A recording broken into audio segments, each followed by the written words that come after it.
those who are joining us for the first time, we also have some Mindful Cougs members.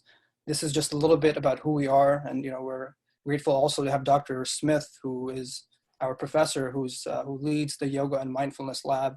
So we're a research lab, a school psychology research lab. So we study the implications of integrating holistic practices, mindfulness, spirituality, some of the stuff that we did in our educational institutions, including colleges, right?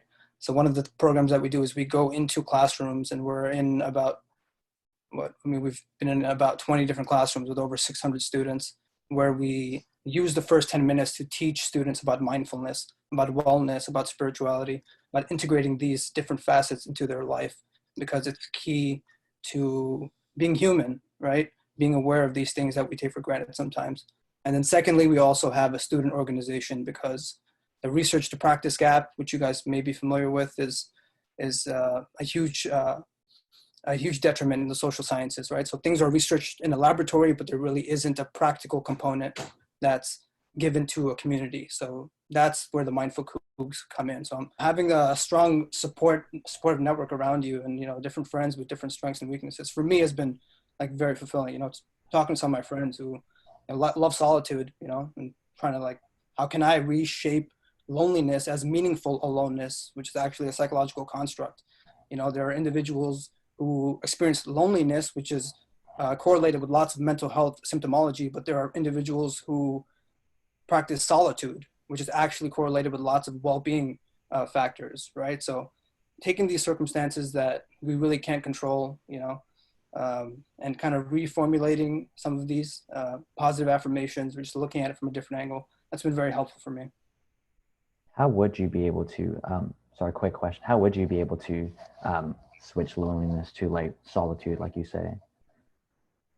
Are there any techniques or something that you could use to? That's a great question to ask.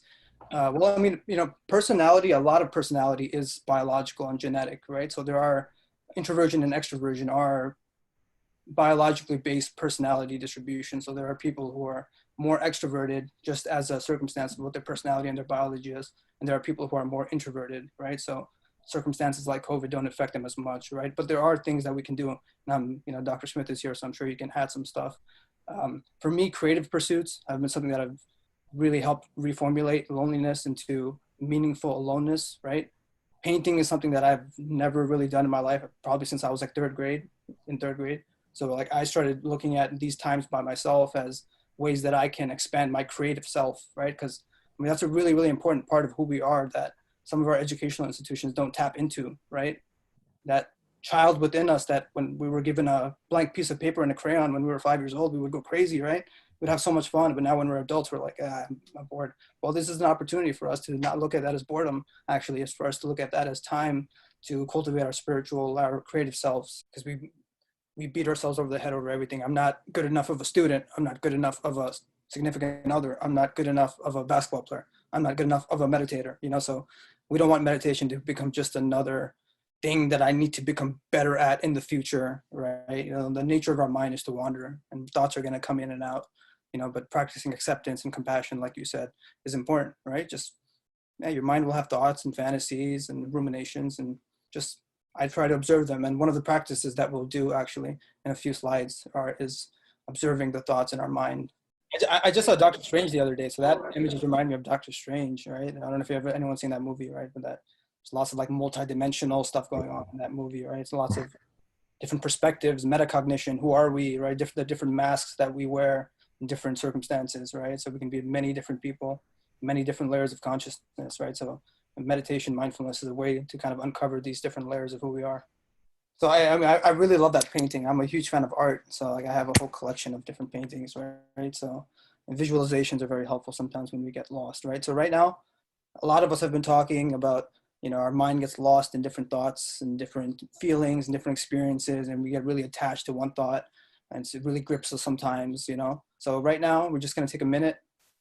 You can close your eyes or you can leave them open, right? Just sit in a relaxed manner wherever you are. You can always get yourself more comfortable. That's the good part about meditating, right? You can melt yourself into your seat right now, all right? Let your feet become one with the floor. Continue breathing as you would. You don't have to force your breath. right?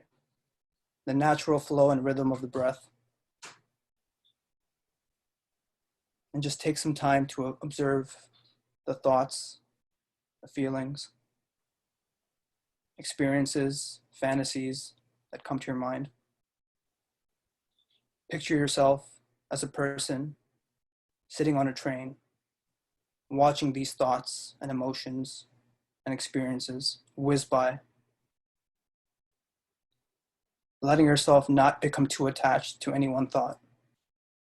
You can even visualize it as a cloud floating away to the far reaches of your consciousness. It's an interesting thing, the mind, how it goes from one thought to the next, to the next. There's even a little voice in your head, a little voice that's you, that you can talk to. You can say hello. And always you can return to the flow of the breath. If you get lost in one thought, lost in one emotion, lost in one fantasy, simply take another breath. Focusing on the sensations of the breath, how it gives your life, body life and energy, and the slow exhale of the breath as it moves back out to the world.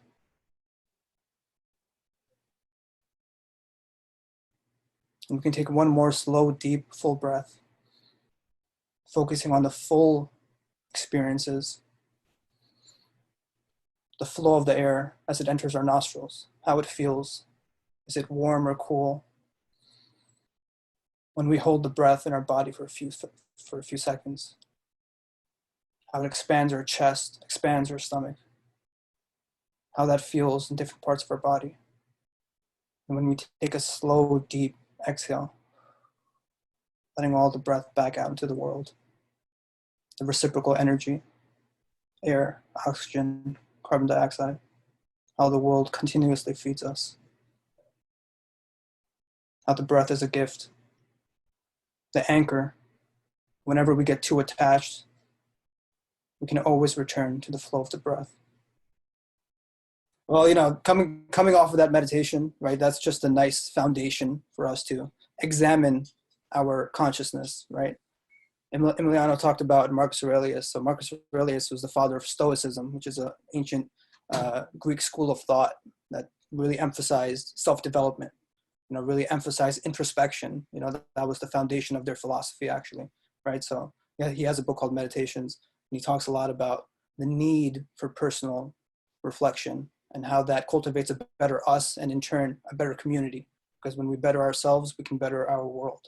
And then this is a model by Barbara Fredrickson, laying out for us the mechanism of action by which mindfulness, spirituality, present moment reflection can help better ourselves and our world, which is very important, because all of us are in the health profession, right? Voluntarily, because it's a passion that we have, it's a calling that we have to help other people, right? But as Dr. Smith said, right, we really can't help others unless we've taken the time to really get to know ourselves and show compassion, acceptance, and love towards ourselves. So this is a mechanism by Barbara Fredrickson, where present-centered attention, acceptance of the bizarreness of our thoughts sometimes, right? The bizarreness of who we are, right? Accepting who we are. And acceptance doesn't mean like narcissism. That's something that I always try to make clear, right? Because, self-compassion and ego gratification are two different things, right? Because you still want to have people around you who hold you accountable, right? So it's not a matter of, hey, why did you do that? I'm being self-compassionate right now. Like I'm being totally accepting of everything that I'm doing. Well, I mean, that's not being conducive to the person you want to become, right? So you also want to take time to reflect with, constructive criticism that people may have, right? But meditating, focusing on our self-development, this gives us clarity about our inner experiences, right? Because I'll give you one example, right? Anger is a very strong emotion, right? And usually, when people are angry, they usually lash out at other people, right? But usually, if people find time to really self-introspect and find the triggers of where that anger comes from, they're much more clear about their experiences and the actual root cause of that anger, and they can actually tackle the problem in a much logical, coherent manner, right? So instead of getting angry at everyone, okay, I've taken some time to practice mindfulness. Now I know the triggers for what makes me angry, right? Is it surrounding myself with a certain group of people, right? Is it my work? I'm not passionate about my work, right? So cultivating this inner dimension of who we are, it helps us live our life in a more meaningful, constructive manner, right? It also helps us manage our negative emotions, right? Which enhances our positivity. And that's really important, right? Because negativity is correlated with a very narrow mindset, right? When we're negative all the time, we usually only see things very myopically, right? Whereas positivity is correlated with a broadened mindset, right? So we approach people more, right? We have more play and natural curiosity behaviors, which is really important, right? We're talking about creativity, right? If people are negative all the time, they're not going to pursue creative interests, right? But if there's a degree of positivity, they're more likely to venture out, find new hobbies, interact with new people, put themselves in new and unfamiliar circumstances. And through that, they learn more about themselves, right? And then the last part of that is the communal aspect also, right? So mindfulness isn't just me focused, right?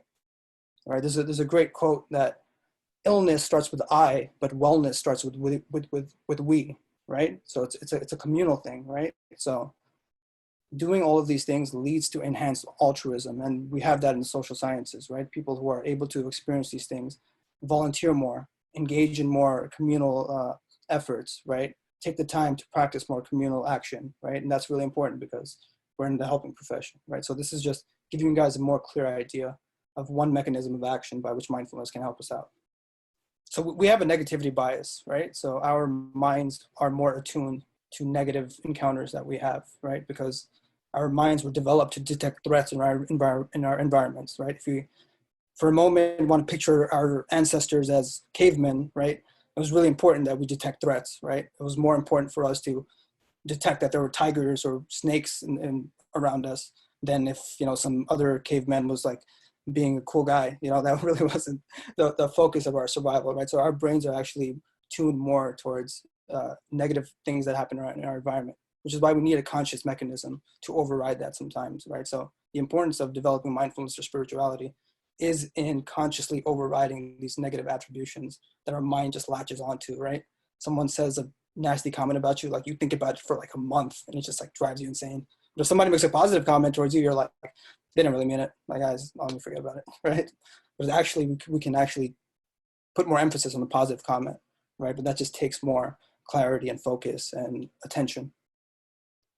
If it gets to a point where it's debilitating your life conditions, then seeking mental health, some sort of mental health treatment is important, right? Because we're speaking about these things in a very, very general manner, but it's also important to clarify that for some people, it isn't a matter of just going for a walk, right? That's important for us to clarify. For some people, it's a very debilitating condition that really grips their life and they can't come out of it, right? So, a lot of us are speaking about, acceptance and judgment. There's a great organization called It's Okay Not to Be Okay. And I really love that saying, right? So acceptance, not just of ourselves, of others, right? Reaching out to people. And ultimately, if it comes down to it, finding resources. And many, University of Houston has lots of resources, mental health resources, both at a preventative level, right? What we're doing right now is kind of preventative mental health, right? And there's also more intensive levels of mental health treatment. Well, that's a great point, because your authentic self can be your sad self. If Exactly. you're going through a loss in your family, right? Your sad self, your authentic self can be your angry self if an injustice is being committed to you or your people or your community, right? That's not, we're not trying to emphasize fake positivity all the time, right? Recognizing the fact that, there's a whole tool belt of emotions and experiences, right? And it's okay to feel these emotions, right? But tackling it in an authentic, responsible manner, right? Like I talked about with anger. Anger just consumes people. Relationships break, families break apart, right? People aren't really able to wield that emotion, right? But actually anger, if done, practice in a meaningful, constructive manner, can change societies, right? It can change laws. It can change how people are enacted, right? But clarity is always the first step.